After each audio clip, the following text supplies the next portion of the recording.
기득권과 편견이라는 소설이 있습니다. 내용의 골자는 엘리자베스라는 여자가 잘못된 편견으로 디아시라는 남자를 아주 오만한 남자로 오해를 해서 사랑의 파국을 맞을 뻔했던 그런 이야기입니다. 그러나 많은 만남을 거치면서 편견을 깨버리고 결국은 사랑을 하고 또 아주 행복하게 결혼해서 잘 살았다는 그런 그 해피엔딩으로 끝나는 이야기입니다.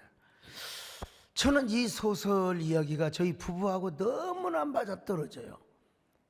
우리 부부를 막 컨닝한 것 같은 그런 인상을 갖습니다.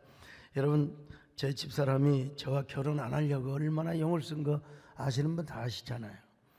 집사람이 저를 처음 보는 순간, 이야, 저렇게 남자가 오만할 수가 있는가. 여러분, 이건 완전히 편견이었어요. 편견. 저는 오만함이 아니라 얼마나 당시에 당당하고 뭐 아주 그냥 뭐 자신만만한 거죠. 근데 그걸 집사람은 오만한 인간이라고 본 거예요. 그러니까 이게 참 편견이 무서운 거예요. 근데 그 편견을 거슬러 올라가면 그 위에 누가 있느냐? 우리 정금성 원사님이 계셨어요. 우리 정 원사님이 기도 많이 하신 분이요. 저희 기도 후원자가 되겠다고. 나중에 사유를 삼으려는 하나님의 감동에 오 노 땡스. 이유는 딱 하나요. 큰 종이 되려면 일단 키가 훤칠하고 이마도 환히 조영기 목사님처럼 벗어지고 그리고 인물이 훤칠해야 된다고. 그거 누구 생각입니까? 편견입니다. 이러한 편견은 정권사님한테 있었던 것만이 아닙니다. 성경을 보니까 사무엘같이 기도 많이 하고 기도 쉬는 죄를 범치 않는 그런 기도의 종도, 여러분 다윗의 큰형 엘리압을 보자마자 아이고 내가 기름을 이 인간에게 부어야 되겠네. 자, 양강나팔을 들고. 여러분, 그런 편견이 어디가 있습니까? 자, 사무엘상 16장 6절 시작. 그들이 오매 사무엘이 엘리압을 보고 마음에 이르기를 여호와의 기름 부으실 자가 과연 주님 앞에 있도다 하였더니. 자, 키 좀 크고 인물 좋다고 말이죠. 근데 하나님이 저 사무엘의 뒤통수를 쳐버린 거예요. 야 사무엘아, 사람은 외모를 보거니와 나 여호와는 중심을 보느니라. 나 이게 얼마나 은혜가 된지 몰라. 자, 사무엘상 16장 7절을 같이 읽습니다. 시작. 여호와께서 사무엘에게 이르시되 그의 용모와 키를 보지 말라. 내가 이미 그를 버렸노라. 내가 보는 것은 사람과 같지 아니하니 사람은 외모를 보거니와 나 여호와는 중심을 보느니라 하시더라. 나 사무엘이 별로 마음에 안 든다니까. 왜 용모와 신장을 보냔 말이에요. 과거에 여러분 이미 속았잖아요. 사울이 키가 크고 인물이 훤칠했는데 여러분 하나님 실망시켰잖아요. 그랬음에도 불구하고 또 외모에 속아버린 거예요. 이게 사무엘이 그랬으니 뭐 천하의 정금성이라고. 여러분 무슨 뭐 사무엘을 넘겠습니까? 이제 드디어 마침내 배정숙을 소개시켜서 같이 만나는 이제 선보는 자리죠. 어디서? 기도원에서. 좀 그래서 아무튼 그래도 여러분 다방에서는 만나야 되지. 근데 3분도 안 돼서 자리를 팍 차고 일어나 버리는 거요. 이유가 뭐냐?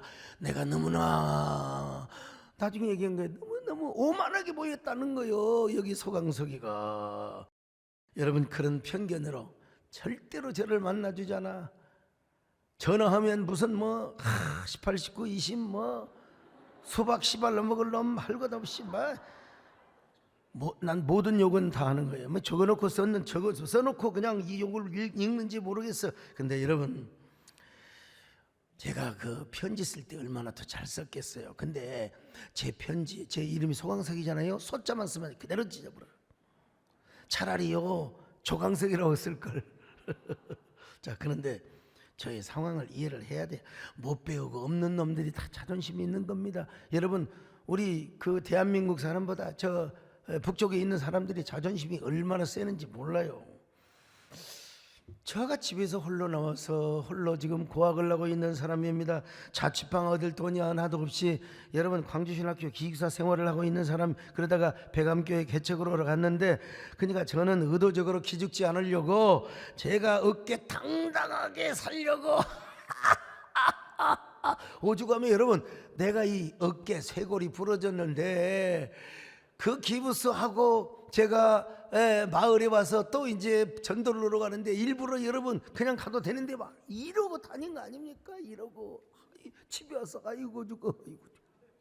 여러분 제가 남들은 점심시간에 식당에 가서 밥 먹지만 나는 식권이 없어서 예배실에 가서 기도하고 찬양하고 있었던 사람입니다. 제가 이 몸 바쳐 주의 일을 하겠습니다. 여러분 주여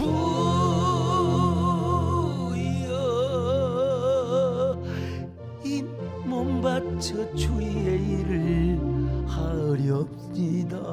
그 다음에 쭉 가서요, 환난이 와도 죽음이 와도 내 주만 위해 내가 살리라.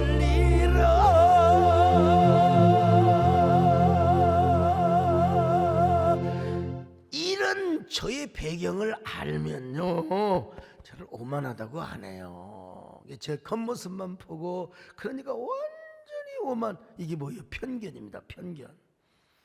아유 뭐 전화하고 뭐 하면 뭐라고 그냥 욕을 하는 이게 뭐냐? 꿈깨라. 꿈 저대로 꿈깨라. 나는 절대로 사모할 사람도 아니고 나는 너 같은 인간하고 결혼 안 하고 그런 메시지 아니겠어요? 예.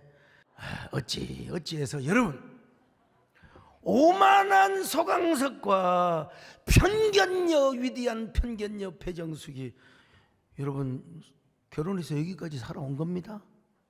이혼하지 않고. 오죽하면 사실 정권사님이 그런 얘기를 했어요. 안 되네. 내 딸도 내 마음대로 안 되니까 배정숙이가 싫어하는데 어떻게 하겠네. 저 자네 좋아하는 사람 있으면 얼른 가서 그냥 내가 기도는 평생 해주겠네. 예. 근데 여러분 생각해 보세요. 그때 집사람이 저하고 결혼 안 했으면 얼마나 후회했을까. 야, 교인들 100명, 1000명 다 물어보세요.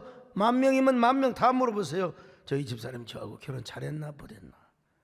저희 집사람 역시도요. 목사님 맞아요. 젊을 때는 고생했지만 지금은 너무너무 좋아요. 너무 행복하고 너무 감사해요. 난 정말로 당신하고 결혼 안 했으면, 서목사님 결혼 안 했으면 난 진짜 원통하고 내가 그냥 머리를 쥐어 뜯으면서 내가 너무 원통하고 절통한 눈물을 흘릴 텐데 너무너무 행복하고 감사해요. 이렇게 말을 한 적은 없지만 그런 눈빛을 보이고 표정을 보인다는 거죠. 예. 자, 그러면 저희 집사람과 저와 어떻게 결혼을 했을까? 집사람의 잘못된 편견이 깨진 거예요. 다시 보니까 이건 열정이고 이건 오만이 아니구나. 예. 그 편견을 그대로 갖고 있으면 절대로 결혼할 수가 없죠. 몇 년 전부터 우리가 이런 말을 많이 들었잖아요. 좌편향, 우편향, 편향된 교육, 편향된 역사관 뭐 이런 것들 많이 했잖아. 이 편향이 무슨 말이냐? 한쪽으로 치우친다는 말입니다. 근데 이 치우친다는 것은 뇌가 지각하는 과정에서 일어나는 현실 왜곡 현상을 의미하는 것입니다. 왜 이런 왜곡 현상이 일어나는가? 인간적, 인지적 오류 때문에 그러는 거예요. 뇌에서 인지적 오류가 일어나게 되면 이 사람은 반드시 한쪽 방향으로 가게 됩니다. 그래가지고 좌편향된 사람 무조건 좌쪽으로 가는 거예요. 우편향된 사람은 무조건 우야, 그냥 무조건 우야, 이쪽으로 바라보는 거예요, 그냥. 좌편향된 사람은 이쪽으로 바라보는 거예요, 그냥. 이런 현실을 지각하는 과정에서 편향적 왜곡성을 가질 수밖에 없어요. 이런 사람은 절대로 어떤 경우에도 합리적 결정을 하지 않습니다. 극단적 이념 사상을 갖게 되고 극단적 막장 언어를 사용하게 되고 막장 행동을 하게 되는 겁니다. 요즘 인지 편향 현상이 얼마나 많습니까? 이 정도 이야기하면 이제 알아들을 만한 사람도 알아들어요. 그냥 우리 사회는 초갈등 사회를 이루고 있는데 다 이런 인지 편향 그 성향 때문에 그렇다는 것입니다. 그래가지고 막 이런 사람은 말도 되지 않는 말로 사람을 공격하고 비난하고, 내가 볼 때는 이게 인지에 문제가 있어요. 분명히 문제가 있는 거예요. 근데 이러한 현상은 예수님 시대에도 있었어요. 예수님 시대에는 우리 시대보다 더 훨씬 인지 편향성이 굉장히 심했어요. 인지 편향성은 극단적 편견을 갖게 하고 극단적 분열 사회를 만들게 하는 거예요. 그러니까 같은 유대인이면서도 세리와 창녀는 인간 취급을 하지 않았어요. 이 개 돼지만 또 못한 존재라고 생각을 했어요. 근데 그들도 인간이에요. 인간답게 대우를 해줘야 되잖아요.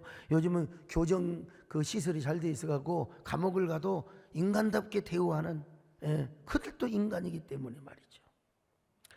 더구나 율법의 정신이 뭔데요? 먼저는 하나님을 사랑하고 하나님을 사랑하는 만큼 이웃을 사랑하는 것이 바로 율법의 정신이라는 거예요. 정말 하나님을 사랑한다면 세리와 창녀를 불쌍히 여겨지고 그리고 긍휼히 여겨야 되지 않겠습니까? 모든 걸 뭐예요? 화합하고 모든 걸 포용하고 모든 걸 감싸주고, 이게 뭐예요? 사랑입니다. 사랑합니다. 사랑해요. 사랑은 모든 것 감싸주고 바라고 믿고 참아내며 사랑은 영원토록 변함없네. 유대 종교 지도자라면 인간을 인간답게 취급을 해야지 왜 세리와 창녀들을 동물 취급을 하냐 이 말이죠. 근데 우리 예수님께서는 이 땅에 오셔서 세리와 창녀들의 친구가 되어 주셨단 말입니다. 뭐 창녀의 친구가 되었다고 해서 뭐 이상하게 생각하지 마세요. 그런 분들을 포용하고 그런 분들도 인간 대접을 해 주었다 이 말입니다. 그 약자들을 친구 삼았다는 거예요. 마태복음 11장 19절 같이 봅니다. 시작. 인자는 와서 먹고 마심에 말하기를 보라 먹기를 탐하고 포도주를 즐기는 사람이요 세리와 죄인의 친구로다 하니 지혜는 그 행한 일로 인하여 옳다함을 얻느니라. 그뿐입니까? 예수님은 그런 세리를 당신의 제자로 부르시는 거예요. 오늘 본문에 보니까 알페오의 아들 레위를 당신의 제자로 부르셨던 것입니다. 그가 누굽니까? 세리였습니다. 세리. 자, 마가복음 2장 14절을 같이 봅니다. 시작. 또 지나가시다가 알페오의 아들 레위가 쇠관에 앉아 있는 것을 보시고 그에게 이르시되 나를 따르라 하시니 일어나 따르니라. 여러분, 어쩌다가 세리와 한두 번 식사했다고 합시다.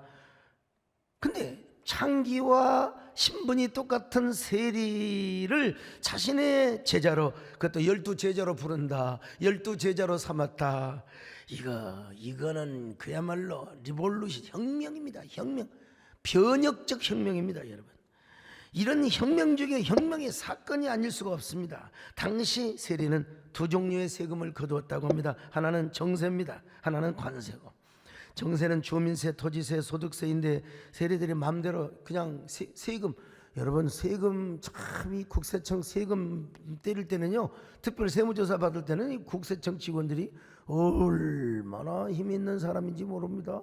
그냥 그렇죠, 사업하신 분들 그냥 세금을, 근데 그분들은 그래도 법적인 근거로 하지만 이게 이 성경에 나오는 당시 예수님 당시의 세리들은 자 마음대로 그냥 부과해가지고 많이 로마에다가 상납 보내주면 자기가 성질을 하기 때문에 그렇게 하는 거예요.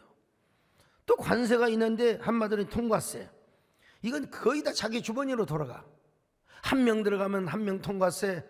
마차가 가는데 마차가 바퀴가 2개면은 2개 값, 4개면은 4개 값, 그리고 사람 투당 해가지고 많이 걷어가지고 인마이 포켓 딱 자기 주머니 속으로 딱 들어가게 되는 거예요.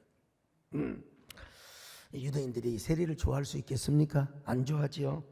물론 세리가 다 그러진 않겠지만 대부분이 그랬다는 것이죠. 바로 그런 세리를 예수님께서 자기 제자로 부르셨어요. 그것도 12제자로요. 자, 마가복음 2장 14절을 또 한번 봅니다. 시작. 또 지나가시다가 알페오의 아들 레위가 세관에 앉아 있는 것을 보시고 그에게 이르시되 나를 따르라 하시니 나를 따르라, follow me. 이게 바로 세리 저 레위에게 준 한 말씀이었습니다. 나를 따르라. 오늘 여러분 이 나를 따르라, 오늘 이 말씀이 여러분의 말씀이 되시기를 축원합니다. 한 말씀이 되시기를 축원합니다. 훗날 여러분 이 레위는 누가 된 줄 아십니까? 마태복음을 기록한 마태라고 하는 사람으로 불리워졌어요. 예수님이 하셨던 이 한마디의 기적이 일어나요. 마태의 본명은 뭔 줄 아세요? 레이요. 레이. 오늘 본문의 레이. 레이는 연합하다는 말이요, 하나님과. 근데 하나님하고 분리되는 삶을 살아왔어요. 이름값을 못했어요. 근데 예수님께서 레이에게 뭐라고 했어요? 나를 따르라. 그러면서 마태라는 이름의 선물을 주었습니다. 이 유명한 주석학자인 윌리엄 바클레이는 예수님의 레이를 부른 목적을 이렇게 설명하고 있습니다. 예수님이 레이를 보는 순간 예수님은 레이를 보지 않고 미래의 마태를 보았다는 거예요. 미래의 마태를 만들기 위하여 우리 예수님은 레이를 부르셨다는 것입니다. 그렇습니다. 예수님은 세리 레이를 마태로 불러요. 마태라는 말은 하나님의 선물이란 말입니다. 당신은 하나님의 나의 선물이라 이거요. 레이는 예수님의 부르심을 받고 나서부터는 이제 자기 이름을 레이라고 하지 않고 마태라고 했어요. 자기가 기록한 마태복음을 봐도요, 12제자를 소개하는 과정에서 레이라고 하지 않아서 레이가 나중에 마태가 돼서 마태복음을 기록하거든. 근데 그 마태복음에 봐도 레이라고 안 했어. 자기를 마태라고. 자, 한번 볼까요? 마태복음 20장 2절로 3절 시작. 12사도의 이름은 이러하니 베드로라 하는 시몬을 비롯하여 그의 형제 안드레와 세베대의 아들 야고보와 그의 형제 요한, 빌립과 바돌로메, 도마와 세리 마태. 세리 마태. 자기가 원래 세리라고 하는 건 인정해. 근데 레이라고 안 해. 마태라고 여러분 고백합니다. 예수님께서 레이를 향하여 나를 따르라고 하는 그 한 말씀의 역사의 결과가 이렇게 나타나게 된 것입니다. 레이야, 너는 나를 따라라. 이제 남에게 손가락질 받고 지탄받는 세리를 그만두거라. 그리고 나의 제자가 되거라. 이제 더 이상 너는 세리가 아니다. 더 이상 레이도 아니다. 너는 마태가 될 것이다. 훗날 여러분, 유대인의 왕으로 오신 예수 그리스도를 기록한 책이 마태복음이거든요. 그 마태복음을 기록하는 위대한 나의 제자가 될 것이다. 레이야, 이제부터 더 이상 레이가 아니다. 너는 마태가 되거라. 이제는 하나님의 종이다. 나의 제자 마태로 살아가라. 너는 뭐냐? 하나님의 선물이다. 당신은 선물. 진짜 하나님의 선물이라는 거예요. 오늘 이 말씀이 여러분의 말씀이 되시기를 바랍니다. 여러분의 saying word, 여러분의 레마의 말씀으로 받아들이시기를 주의 이름으로 축원합니다. 우리도 옛날에 다 레이였어요. 레이 같은 삶을 살았어요. 근데 주님께서 우리를 그때 마태로 보신 거예요. 레이를 마태로 보신 거예요. 우리를 부르는 그 순간부터 주님은 우리를 레이로 보지 않으시고 마태로 봤어요. 위대한 제자, 주님이 복음을 열심히 전하며 기록한 마태. 누구도 어느 누구보다도 하나님께 영광을 많이 돌리는 마태로 부르셨어요. 오늘 주님께서 여러분을 지금 마태로 부르고 계십니다. 사랑하는 아들아 딸아, 이제 너희는 레이가 아니야. 마태야. 마태. 하나님의 선물이야. 당신은 선물인걸. 나는 너희 원하면 미래까지도 꿰뚫어 보고 있단다. 원하면 미래에 너는 더 위대한 마태로, 더 아름답게 쓰이는 마태로, 복받고 위대하게 쓰임받는 마태로. 야, 네가 그렇게 쓰임받고 싶지 않느냐? 너 그런 마태가 되고 싶지 않느냐? 그런 마태가 되기를 원하시는 분만 아멘 하시기를 바랍니다. 여러분, 이 말씀이 여러분에게 주님이 말씀하신 세잉워드, 여러분에게 들려주시는 한마디 말씀으로, 그리고 한 말씀으로 여러분이 받게 되면 우리의 심장이 그때부터 뛰는 거예요. 어떻게 졸려 가슴이 울먹거리지요. 울먹거리죠. 주님, 내가 무엇인데 이런 레이 사람 같은 마태를 부르신단 말입니다. 레이 같은 사람을 마태로 쓰신단 말입니까? 어떻게 제가 마태 같은 사람으로 쓰임 받은 사람. 그냥 우리가 감격하는 거죠. 주님, 내가 어떻게 마태입니까? 주님, 내가 타다남은 지팡이고 내가 주님 앞에 막댕이고 남은 죄에 불과한데 말이죠. 그런데 어떨까요? 주님의 은혜가 나에게 임했는데 말이죠. 내가 주님 앞에 무엇입니까? 마른 막대기가 아닙니까? 내가 당신 앞에 쓸모없었던 타다나 문제가 아닙니까?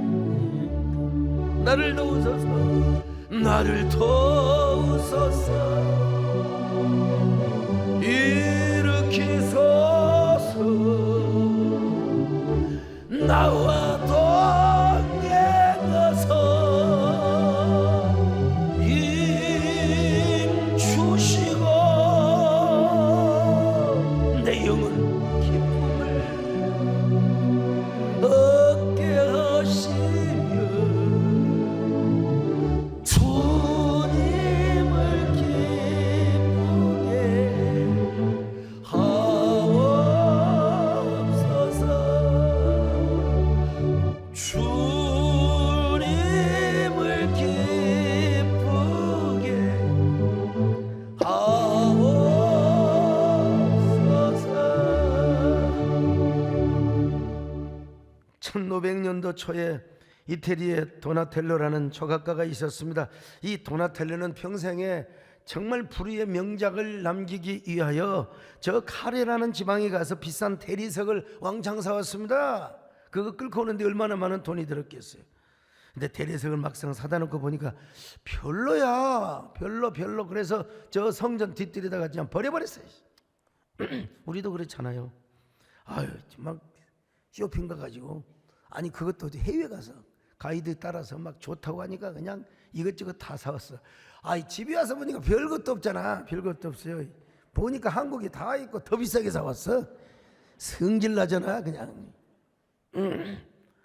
뿐만 아니라 여러분, 막 서점에 가면 제목들이 막 그냥 그럴듯하나 막 책들이 많냐. 바쁘니까 그냥 제목만 보고 그냥 바쁘니까 와서 책상에 와서 보니까 별로잖아. 이 별로. 아, 정말 그런 것처럼, 그런 것처럼 여러분, 채석장에서 쓸만하다 싶어서 대리석을 사와서 보니까 별로야. 그래 그냥 던져버렸어요. 근데 어느 무명의 젊은 조각가가 그 버려진 대리석을 조각하기 시작했습니다. 한 달도 아니고 두 달도 아니고 2년 동안을 자신의 온 열정을 다 퍼부어서 조각을 만들었어요. 조각상을 만들었는데 여러분, 그게 뭔 줄 아십니까? 유명한 다비드상입니다. 여러분, 영락없이요. 사람 가까이 가서 봐요. 힘줄까지 살아있어. 완전히 살아있어요. 숨을 쉬는 것처럼 느껴집니다. 여러분, 그 조각가가 누군 줄 아세요? 그 유명한 미켈란젤로라고 하는 조각가입니다. 그가 다비드상을 완성하고 나자 사람들이 물었어요. 제자들도 물었어요. 어떻게 저렇게 아름다운 조각상을 만들 수 있었습니까? 그때 그는 이렇게 말합니다. 저는 쓸모없는 대리석 속에 갇혀있는 다비드만 보고 다비드가 아닌 것은 칼로 다 끌로 다 잘라낸 것뿐이었습니다. 그렇습니다. 여러분, 가능성의 안목이 얼마나 위대하다는 사실을 여실하게 보여주는 대목입니다. 바로 예수님께서 미래를 그렇게 부르셨던 것입니다. 저 미래를 바라보고 마태를 그렇게 부르셨던 것입니다. 사람들에게는 벌어진 저 돌과 같은 레위, 사람들에게 완전히 조소를 받고 질시를 당했던 레위였지만, 여러분, 예수님은 그 레위를 레위로 보지 않고 마태로 보셨습니다. 그래서 레위가 마태가 되고 마태는 죽는 그날까지 우리 예수님의 사랑을 전하는 사도 중에 사도가 되고, 왕이신 예수님을 기록하는 마태복음을 기록하는 마태복음의 기록자가 되었습니다. 마치 저 버려진 대리석을 가지다가 2년 동안이나 조각을 했던 미켈란젤로처럼, 여러분, 그가 그래서 다비드상을 조각했던 것처럼 예수님은 마태를 불러서 3년 동안 제자 훈련시키시고 또 당신의 위대한 제자로 일꾼으로 삼으셔서, 여러분, 마침내 그에게 성령을 오순절에 부어주심으로 위대한 하나님의 종이 되게 한 것입니다. 자, 그러니까 마태는 얼마나 감격했습니까? 너무나 고마워서 자기를 불러주신 게 너무 감사해서 당장 세례직을 사표냈어요. 당장 사표를 내고 사람들을 초청하여 이제 잔치를 배설하였습니다. 얼마나 좋으면 그랬겠습니까? 예수님께 부름받은 게 너무나 좋아서. 오늘 여러분도 예수님 앞에 부름받은 게 너무나 좋으시기를 바랍니다. 집에 가서 잔치를 하세요. 그냥 잔치는 어떻게 하느냐? 잔치국수 끓여서 먹는 거예요. 그냥 잔치 열렸네. 그냥 여러분, 예수님께 부름받은 것이 얼마나 좋으면 잔치를 배설했겠습니까? 아마 이런 인간들은 이 비방하는 거는 못 살아.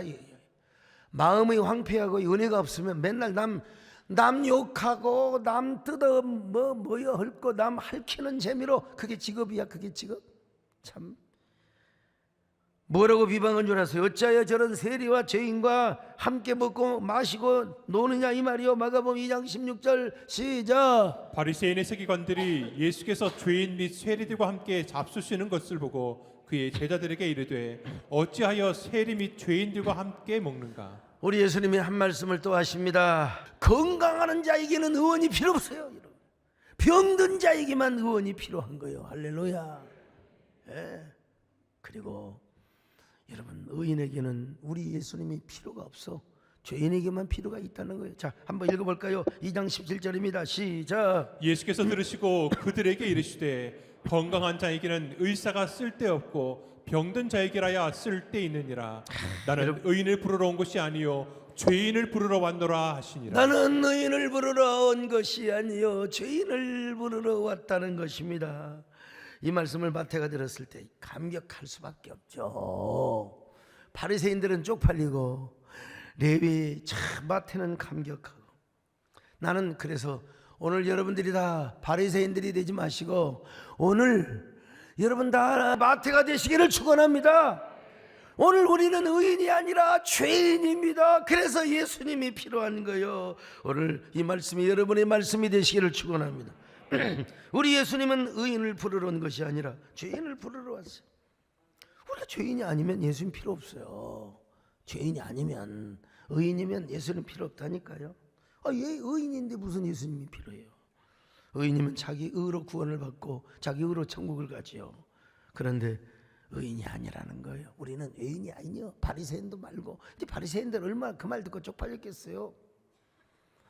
그래서 주님은 우리 같은 죄인을 부르려고 이 땅에 오신 겁니다. 우리 같은 죄인을 들어서 하나님의 종으로 쓰시고 하나님의 일꾼으로. 여러분, 우리 같은 죄인을 들어서 하나님의 종으로 쓰시고 하나님 일꾼으로 쓰시고 예수님의 제자로 삼는 거, 여러분, 이게 복음입니다. 이게 복음이고 하나님의 사랑 이야기라니까요. 이런 감동과 감격이 있다면, 자, 이런 노래 안 부를 수가 없어요. 여러분, 내 모습 어디가 아름다워 주님 나를 사랑하시나.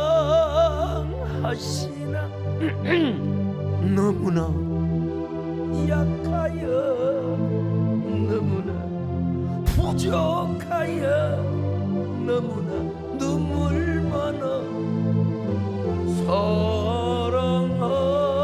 사랑하시죠. 이런 감격과 감동이 있다면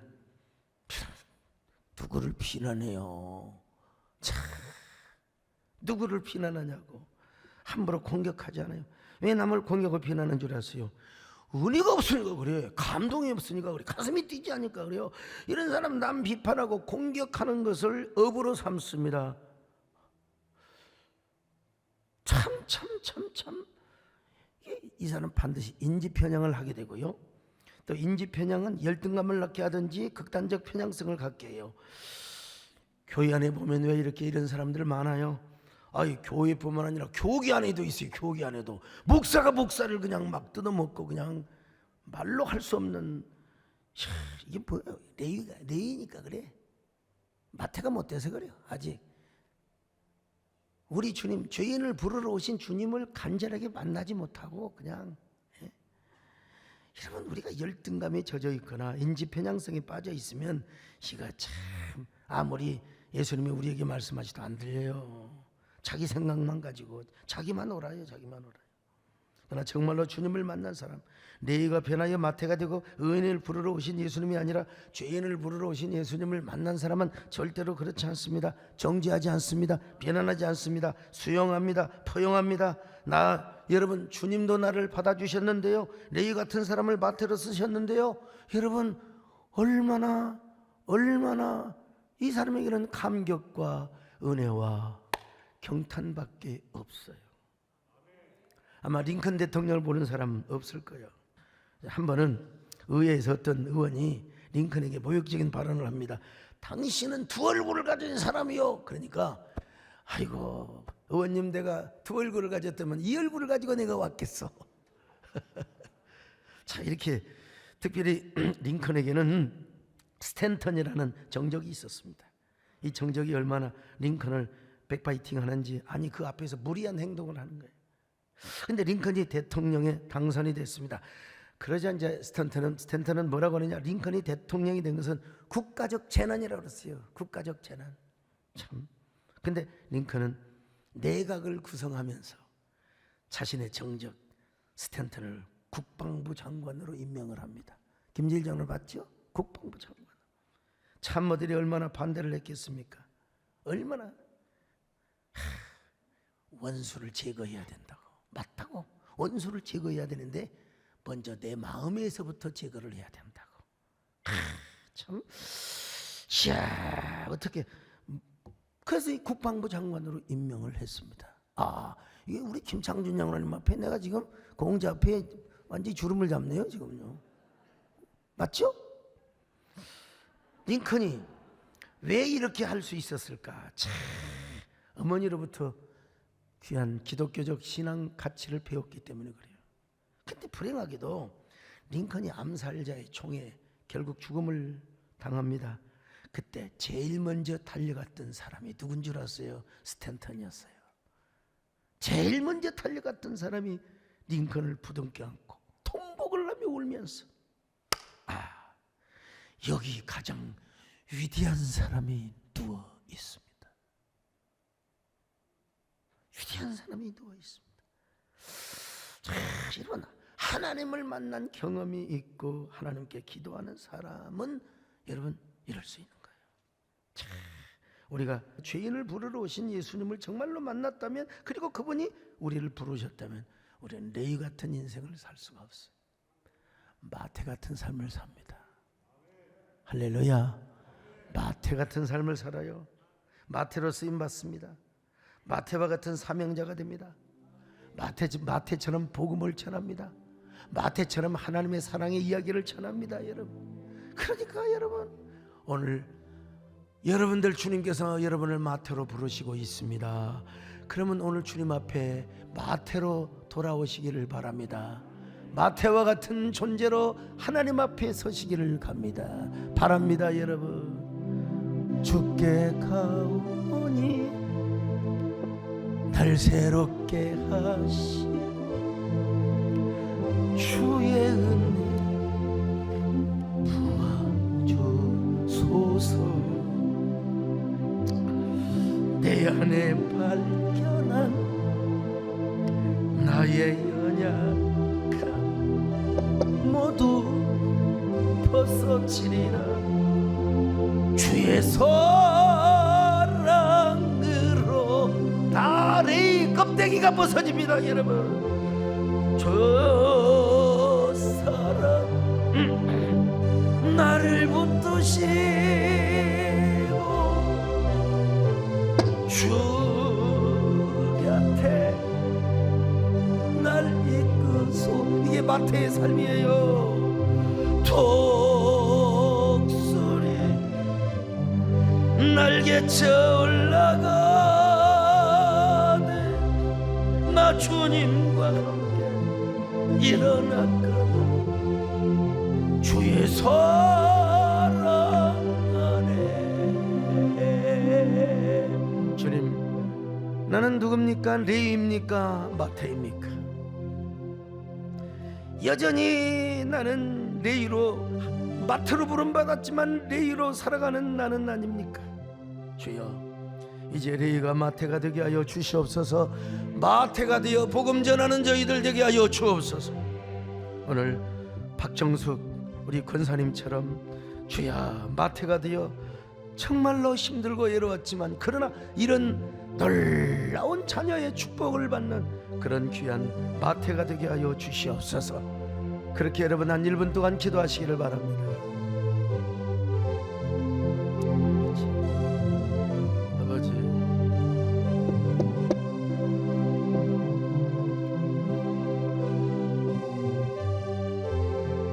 의인의 구주가 아니라 죄인의 구주가 되시는 주님, 우리 같은 죄인을 부르러 오시는 주님, 그러나 이제 우리가 여전히 레이로 살지 않게 하시고 마태로 살 수 있는 저희들 되게 하여 주옵소서. 믿습니다. 아멘. 하나님, 오늘도 주님의 한 말씀을 우리가 붙잡게 하심을 감사합니다. 나를 따라오너라. 내가 너를 마태로 만들어 줄 것이다. 뿐만 아니라 의인에게는 내가 필요 없고 저 건강한 자에게는 내가 필요 없듯이 나는 병든 자, 나는 불의하고 그리고 죄인들을 위하여 이 땅에 온 그 예수님, 그분을 우리가 만나게 하여 주옵소서. 그분의 옷자락을 잡게 하여 주옵소서. 그분의 마음을 훔치게 하여 주시옵소서. 그분의 마음을 흔들어대게 하여 주옵소서. 감사합니다. 우리가 새로운 복음 전도자로 우리가 부름을 받기를 간절히 원하오며 예수님의 이름으로 기도 올려옵나이다. 아멘.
나의 모든 선함으로 너의 앞을 지나며 나의 이름으로 너를 지키리라. 나의 은총을 입은 이여 나의 사랑을 아는 이여 내가 너를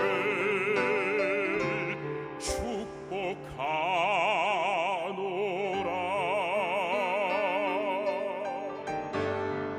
내가 너로 편케하며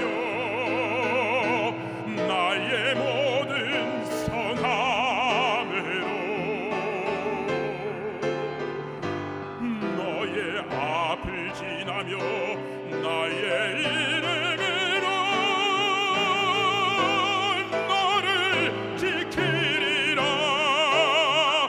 나의 은총을 입은 이여 나의 사랑을 아는 이여 내가 너를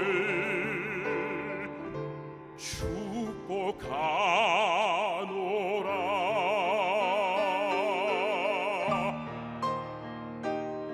내가 너를 축복하노라.